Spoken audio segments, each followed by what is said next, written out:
we're honored to have Deegan Sims here. He's going to lead us in prayer, and then if the rest of the team will come up, they're going to lead us in pledge too. If y'all come up and speak at the microphone for us here. Everybody please stand.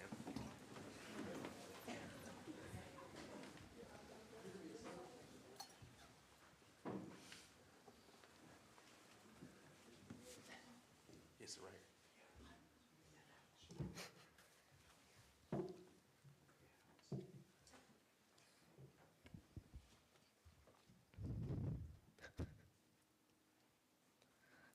Lord, thank you for letting us be here today. Thank you for all the opportunities you've gave us, Lord, to get here. Thank you for letting us win state. Thank you for letting us get there safely and return home quickly. Just thank you for all the stuff you've done. Amen.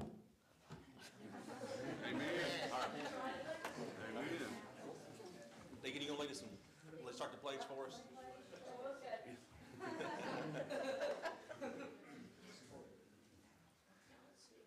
Say this every day.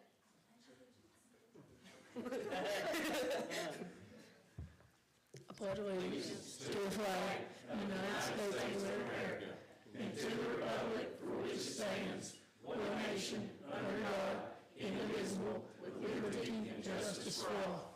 Thank you. All right, roll call, please. Lenny Selby. Here. Chris Brington. Here. Kane Rogers. Here. Derek Hutchings. Here. TK Austin. Here. Dakota White. Here. David Cranford. Here. Larry Daniels. Here. Kyle Goff. Here. Becky Golden. Here. Robert McCormick. Here. Roger Mason. Here. Jordan Koch. Here. Thomas Markison. I have 13 present, 1 absent. All right, we do have a quorum. Number 5 on the consent calendar, approval of SPEDA minutes from the consent calendar. Make a motion to approve. I have a motion and a second. Is there any further discussion on this? All right. All in favor? Aye. Any opposed? Okay, motion carries. Okay.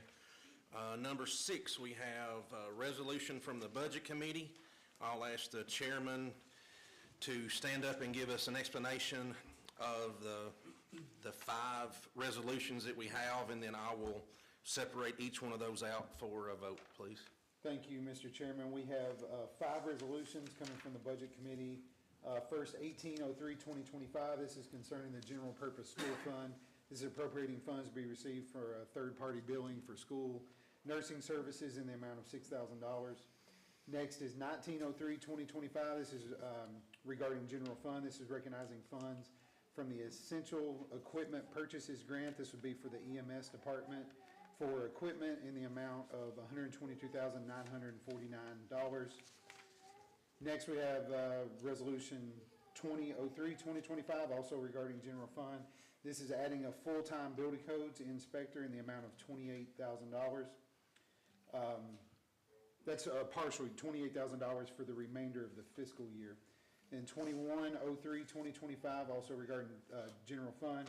This is a $600 stipend for all county commissioners that are compliant and up to date with their continuing education hours. The total amount of the amendment is $9,043. Then Resolution 2203-2025 is giving Executive Robinson permission to apply for the TRIP grant. TRIP stands for Tennessee Recreation Initiative Program. That's a 3-year grant to aid us in the hiring of a Parks and Recreation Director. The years 1 and 2 is a $25,000 match, and then year 3 we would be reliant for $50,000. So it would be a $100,000 total commitment. All right, thank you, Mr. Chairman. All right, so we'll go back to Resolution 18-03-2025, the General Purpose School Fund. I'll entertain a motion to approve. Motion to approve. Second. I have a motion and a second. Is there any further discussion on this? All right, roll call vote. Lenny Selby. Yes. Chris Brington. Yes. Kane Rogers. Yes. Derek Hutchings. Yes. TK Austin. Yes. Dakota White. Yes. David Cranford. Yes. Larry Daniels. Yes. Kyle Goff. Yes. Becky Golden. Yes. Robert McCormick. Yes. Roger Mason. Yes. Jordan Koch. Yes. Would anyone like to change their vote? I have 13 yes, 1 absent. Okay, motion carries. Next resolution, 19-03-2025, the resolution to amend the general fund for the ambulance EMS service. Motion to approve, sir. Have a- Second. A motion and a second. Do we have any other discussion on this topic? All right, roll call. Kane Rogers, Yes. Lanny Selby, Yes. Jordan Coke, Yes. Roger Mason, Yes. Becky Golden, Yes. Dakota White, Yes. TK Austin, Yes. Robert McCormick, Yes. David Cranford, Yes. Chris Brington, Yes. Larry Daniels, Yes. Derek Hutchings. Yes. Kyle Goff. Yes. Would anyone like to change their vote? I have 13 yes, 1 absent. Okay, motion carries. Resolution number 20-03-2025, resolution to amend the fiscal year 2025 general purpose fund, and this is for the adding a second full-time codes inspector. So moved, Mr. Chairman. All right, a motion Second. and a second? I have questions. Okay. Any discussion? I'm not against another person. My problem with it is I've asked, I think, 5 different times and was told the person that's in there now answers the phones, does paperwork, they were gonna get certified to go out of office and work in office X amount of days a week or X amount of hours a week, and that hasn't happened. I mean, to me, he has a second full-time person. And there's counties around us that they set hours that they're in office, 7:30 to 9:30, 8 to 10, 8 to 11, and then that second person goes out and helps all day. I thought that was the direction we were moving in, as I was told. Obviously, it's not. Is there a reason for that? The original plan was that to have somebody in the office part-time working, but it just got so busy. There was just so many people coming in all the time that we need somebody in the office. That was the understanding or the explanation I received as well, that they're so busy, they have to have someone in the office all the time to answer the phones, and they're not able to leave them. We anticipated it being busy, but it's a lot busier than what we thought. We have any other discussion? Mr. Rogers? I was just gonna make a comment. This, being this close to budget, and kind of some unknowns with the certified tax rate and revenues, where we're gonna land and all that and so forth. Is this something that we would prefer to take up back in the budget as far as the? Well, the explanation on that I can give is, he's been way behind for a while, and it's impeding the contractors. He's not timely getting inspections done. He needs some help. When he doesn't get there, then the contractors are held up. They're delayed on getting funding and getting their pay and so forth. We passed a resolution last month or month before to change the pay structure. So the fees are already in place and already there to cover. It's not going to be, we're not anticipating an increase in a budget item. The position should pay for itself through the fees.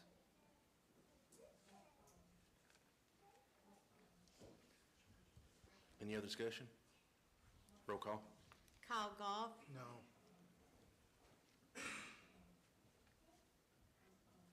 Larry Daniels, No. Kane Rogers,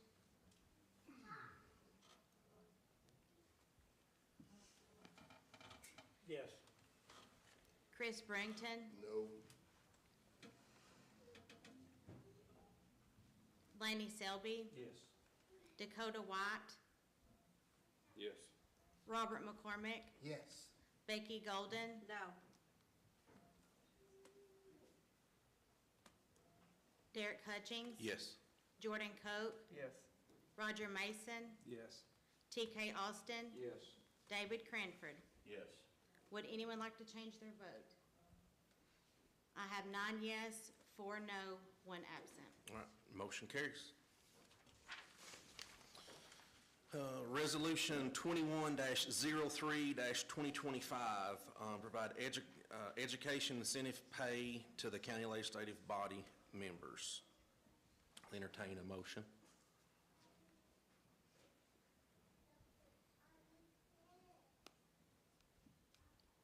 I'll make a motion. Okay, have a motion. Motion and a second. We have any discussion on this topic? Just a comment, based on previous discussions that we had, I don't know that we're any better off than we were as far as tracking and monitoring, because I know there were several of us that, had completed multiple hours of continuing education, and there's no state record, and so I still have issues with the state side of it as far as tracking goes. I agree with you, Roger. I'm not sure that any of that has been resolved to this point. So I think that makes the whole process convoluted. Just a comment, Right. my personal opinion. Is this funded out of general fund? Yes. It is funded out of general fund? Again, my comment, this is late in the budget cycle to look at a reoccurring increase. So the reason for bringing it up in cycle, we have several commissioners that are very close to having their education in for the year, and it was to help incentivize, everyone to try to get their education completed for the year, and then also know going forward for next year that it's there. I know Senator Bailey sponsored this bill in Nashville to get it going, and he's a former commissioner here with us, or former to me, but he saw the need for this to sponsor the bill to state level. It's not just White County that commissioners are struggling to get their continuing education. It's statewide. I looked on the website. I don't think any county had 100% compliance with it. And my thoughts on it, a lot of businesses promote or they pay for continuing education for their employees. We're employees of the county. Any education that we can get is just, to me, is beneficial. $10,000 a year is a small drop in the bucket for what we could save the county if we are properly educated on how to fund the county, is my opinion on it. I'm really for it. If we have any other discussion, roll call vote. Dakota White, No. Becky Golden,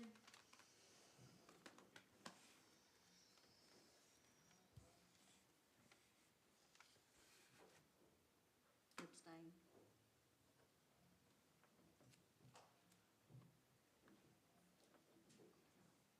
TK Austin, Yes. Roger Mason, No. Jordan Koch, No. Kyle Goff. No.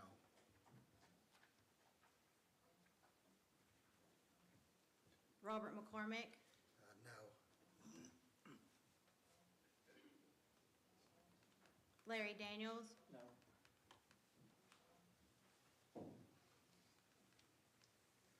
Kane Rogers, No.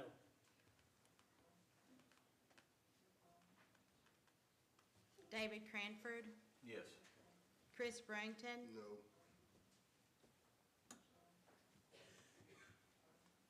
Lanny Selby, Yes. Derek Hutchings. Yes. Would anyone like to change their vote? I have 4 yes, 8 no, 1 absent, 1 pass. Motion fails. And next on the agenda, we have notaries. We have one. Still got one more resolution. Trick Yeah, grant. 20. Highway. Oh, I'm sorry. I'm Couple sorry. more. Two more, trick grant. I'm sorry. and the- Resolution 2021-03-2020, oh, no. Resolution 2022-03-2025, the TRIP grant. Entertain a motion. Motion to approve, sir. Second. Motion and a second. Is there any discussion on that? All right, roll call. Lenny Selby. Yes. Chris Brington. Kane Rogers. Yes. Derek Hutchings. Yes. TK Austin. Yes. Dakota White. Yes. David Cranford. Yes. Larry Daniels. Yes. Kyle Goff. Yes. Becky Golden. Yes. Robert McCormick. Yes. Roger Mason. Yes. Jordan Coe. Yes. Would anyone like to change their vote? I have 13 yes, 1 absent. All right, motion carries. All right. Now the notaries. I have one notary. It's not in order. There's one, There's still Highways another, there's one more, the highway fund. It's under new business. oh, okay, sorry. Yeah. Sorry, sir. That's okay. The only notary I have is Crystal Powell. I'll entertain a motion. Second. Motion and a second. All in favor? Aye. Any opposed? Motion carries. Okay, old business. Do we have any old business to come before the commission? And new business, we have Resolution 2023-03-2025 to amend the fiscal year 2025 Highway Public Works Fund. And we have Mr. Markham here to explain that one for us.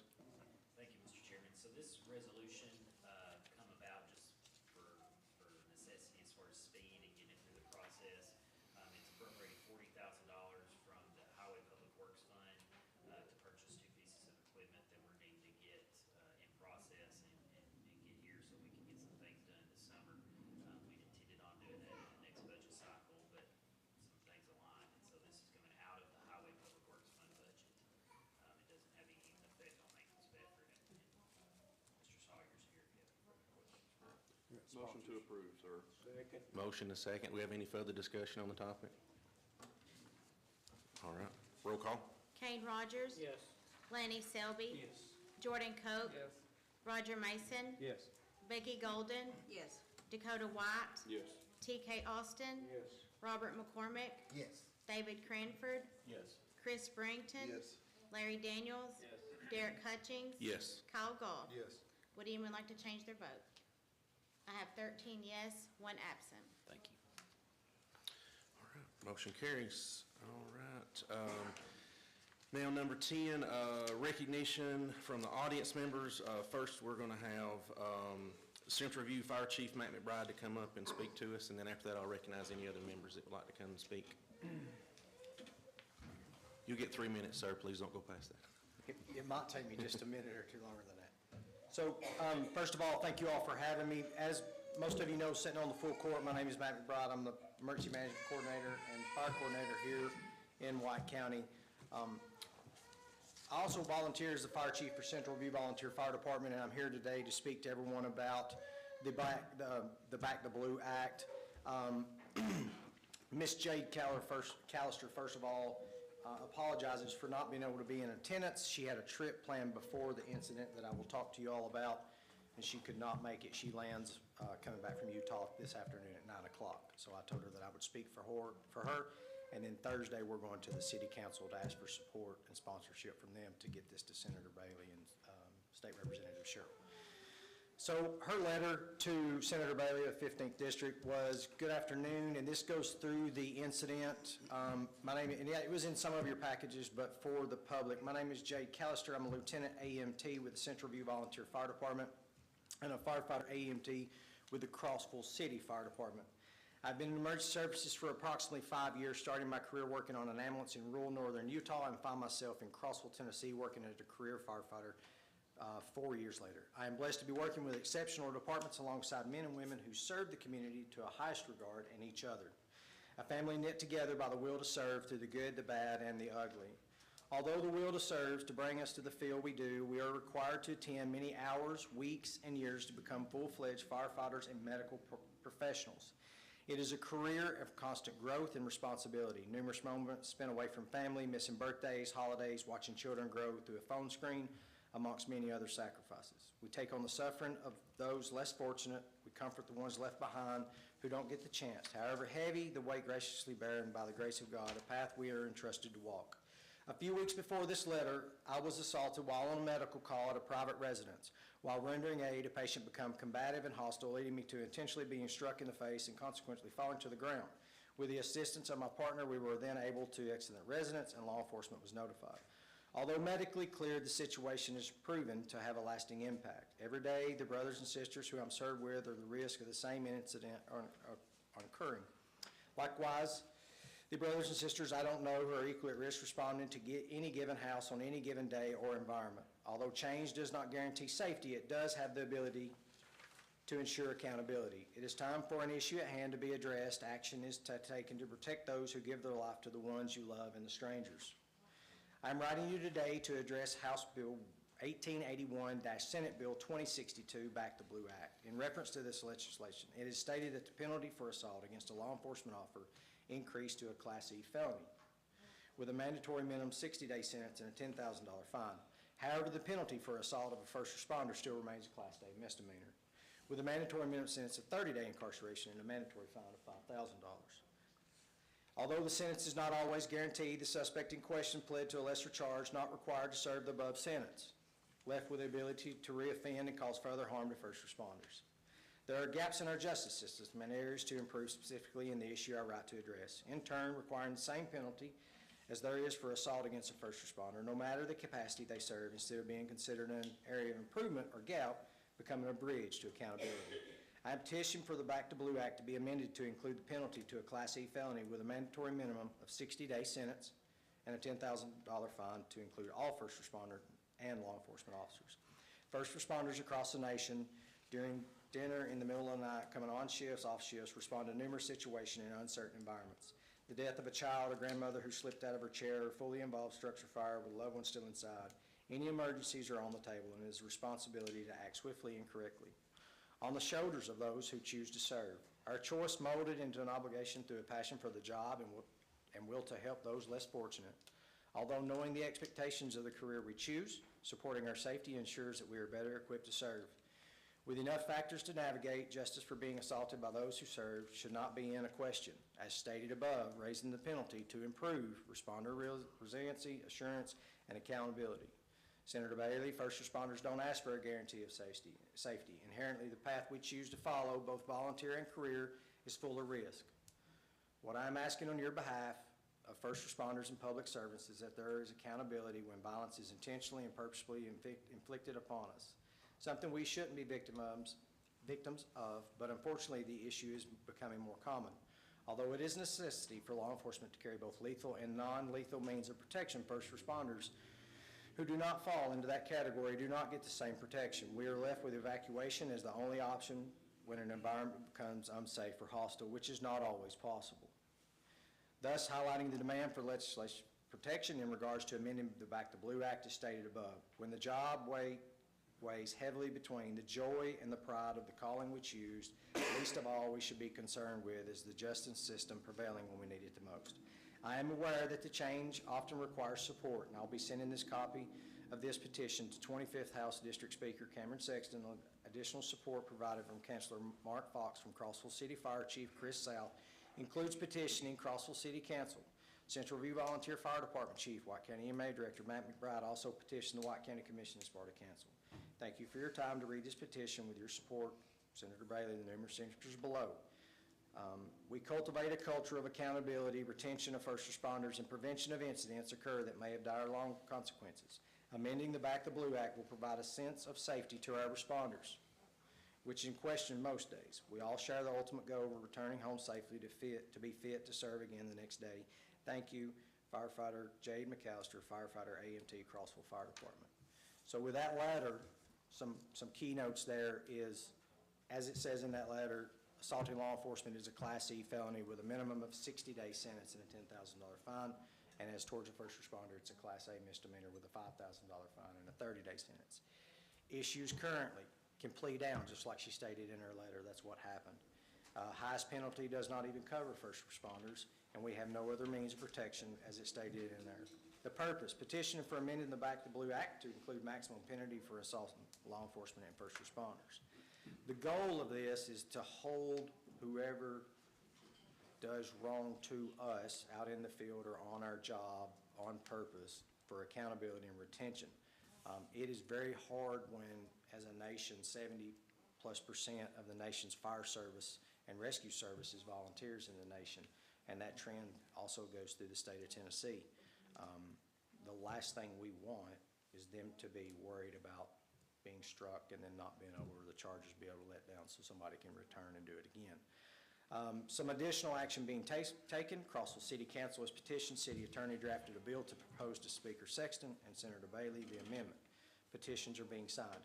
Multiple petitions are being signed within the fire departments to show support for Ms. Callister at this time, support from myself, and like I said, we will also, we'll also be going to the city council. So I guess as a fire chief and your emergency management director and fire coordinator of the county, I asked this county commission for the sponsorship for us to get something drawn up out of the mayor's office showing support for this to go to the state level to Senator Bailey and Representative Sherrill. So this is on the floor currently being, do you know where it's at?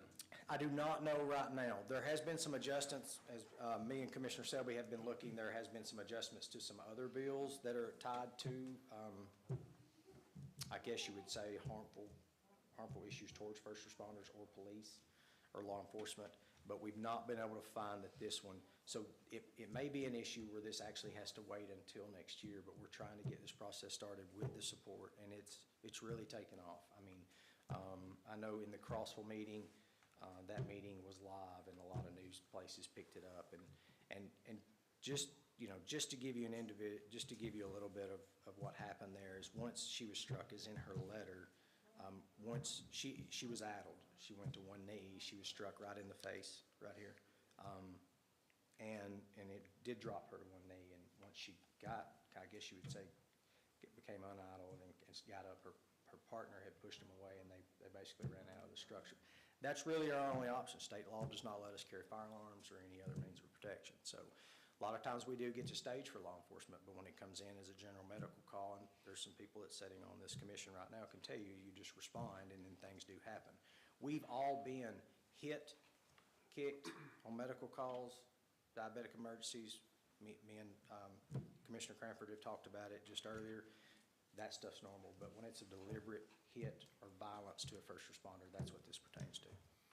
So I guess my question is, they're getting close to the end of session, so is it something, I don't think it can wait till, for discussion in committee next month? I don't, session will be over, is it something we need to look for next year to?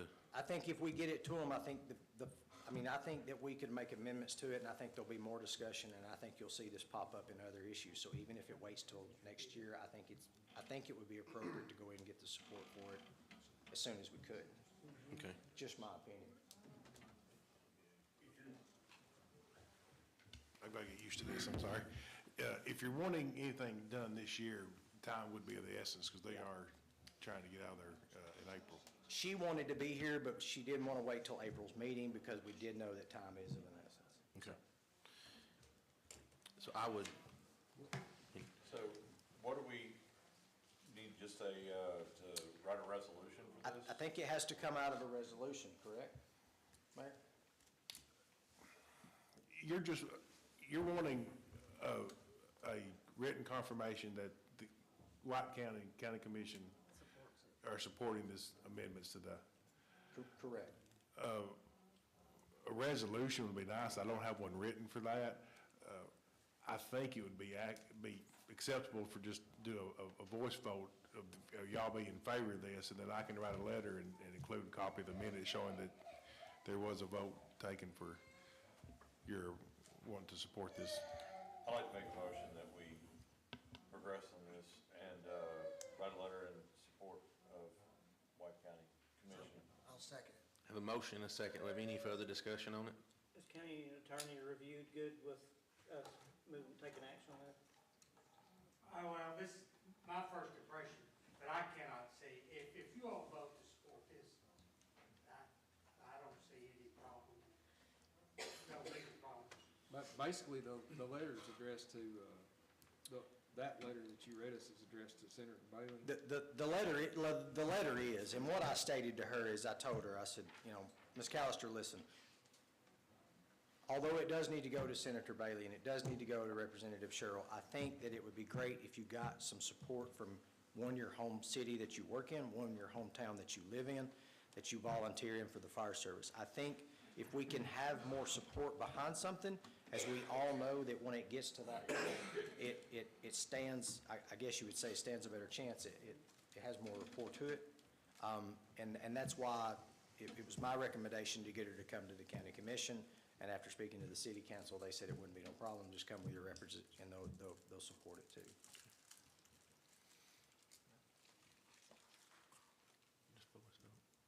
Any further discussion?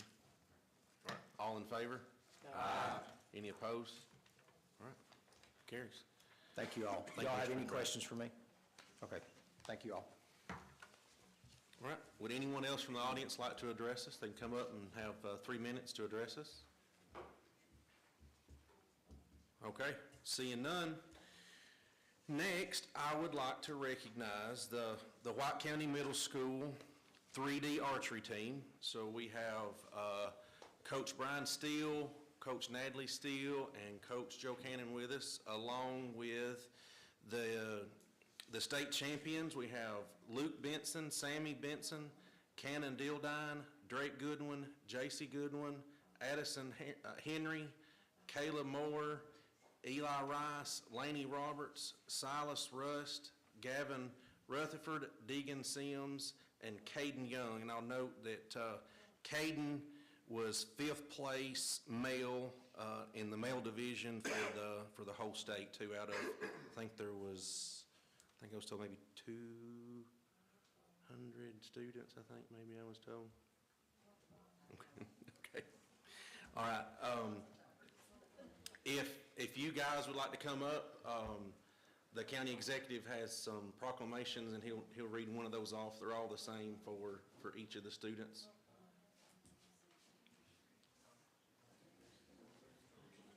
All right, y'all want to come up, if you don't care.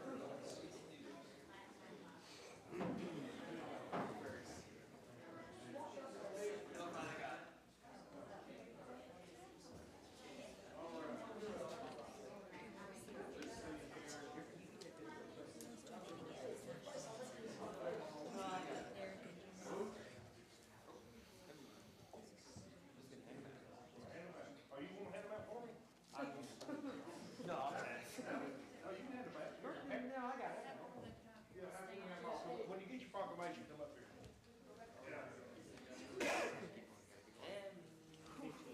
Everybody gets one except Kate.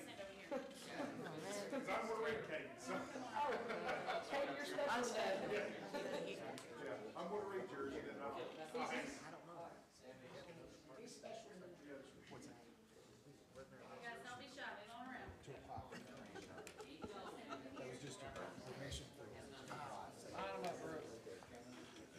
Some of you stand on this side too. You're get on both sides.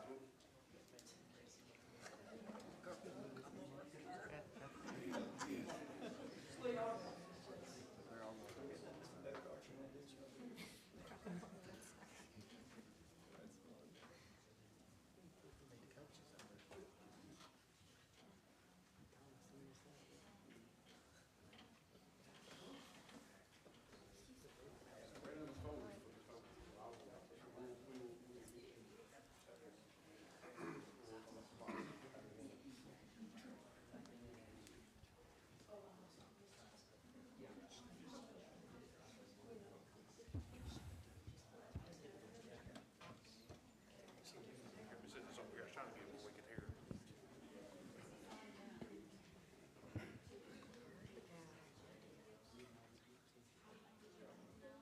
Oh, I'm sorry. I'm sorry. We'll get that took care of.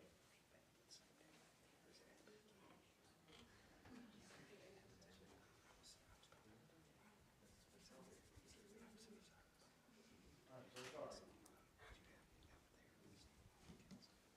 All right, this is a proclamation honoring the White County Middle School archery team for their outstanding achievement in winning the state championship. Whereas the White County Middle School archery team has displayed remarkable skill, discipline, and dedication in the sport of archery, demonstrating the highest level of commitment to excellence both on and off the ranges. And whereas through perseverance, teamwork, and exceptional sportsmanship, the members of the White County Middle School archery team have earned the esteemed title of state champions, bringing pride and recognition to their school and the entire White County community. And whereas their victory serves as a testament to the leadership and guidance provided by their coaches and mentors, their unwavering support of their families, and their relentless determination to succeed. And whereas the achievements of the White County Middle School archery team inspire their peers and all citizens of White County to pursue their goals with passion and dedication, embodying the spirit of excellence and unity that strengthen our community. Now therefore be it proclaimed that I, Denny Wayne Robinson, White County Executive, and the Honorable White County Commission do hereby honor and congratulate the White County Middle School archery team for their extraordinary accomplishment in winning the state championship and for them exemplifying the values of hard work, resilience, and teamwork.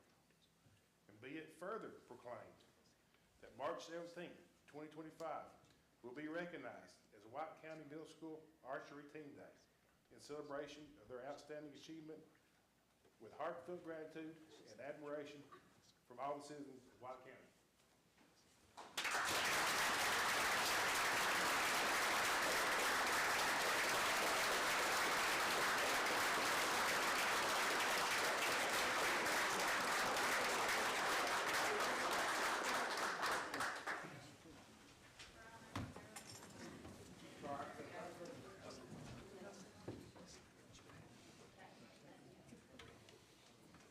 While they're taking pictures, I'll entertain a motion to adjourn. Second. I did, I second.